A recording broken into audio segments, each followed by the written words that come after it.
আসসালামু আলাইকুম। আজ আমার দর্শক বন্ধুদের জন্য আরেকটি নতুন রেসিপি নিয়ে এসেছি। রেসিপিটি হলো কাতাল মাছের মাথা দিয়ে তিমিশালি শাক ভাজি রান্নার রেসিপি। চলুন দেখতে থাকুন। আমি শিম সিদ্ধ করে রেখেছিলাম, আর বাটিতে লাল শাক, বইচা শাক, ধনিয়া পাতা ধুয়ে রেখেছিলাম, কুটে রেখেছি আলাদাভাবে, ছোট ছোট করে কেটে রেখেছি। এখানে চুলা জ্বালিয়ে ননস্টিক তাওয়াতে বড় কাতল মাছের মাথার অর্ধেক অংশ আমি হলুদ, শুকনো গুঁড়ো মরিচ, লবণ দিয়ে মাখিয়ে তেলের উপরে ভেজে নিয়েছি।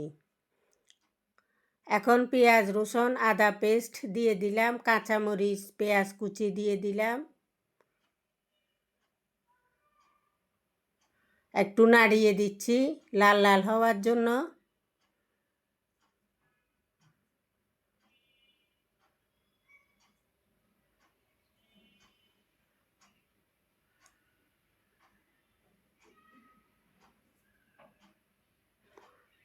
জিরা, ধনিয়া, হলুদ দিয়ে দিচ্ছি।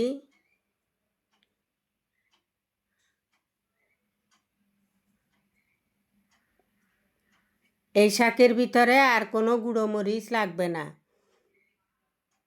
খুবই মজাদার একটা রেসিপি।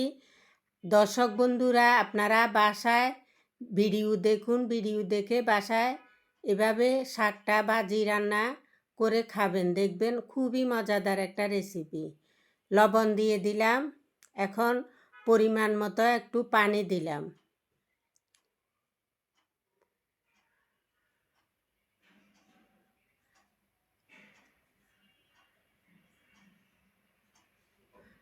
শিমগুলো দিয়ে দিলাম।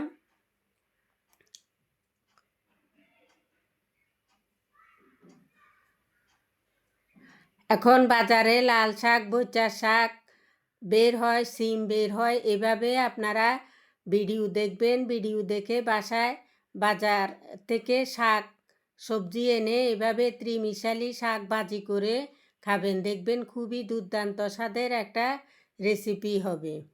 শাকগুলো দিয়ে দিলাম, আমি কুচি কুচি করে কেটে নিয়েছিলাম।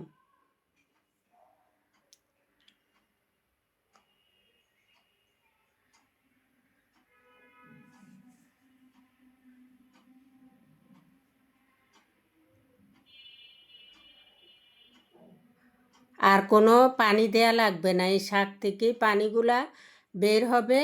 এই শাকের পানি দিয়ে আমি ভাজি করে ফেলবো।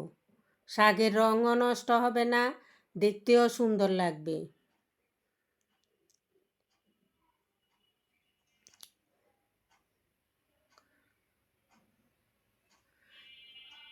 এই রান্নাটা কে কে আপনারা বাসায় বানিয়ে খান, শেয়ার কমেন্ট করে জানাবেন লাইক দিয়ে।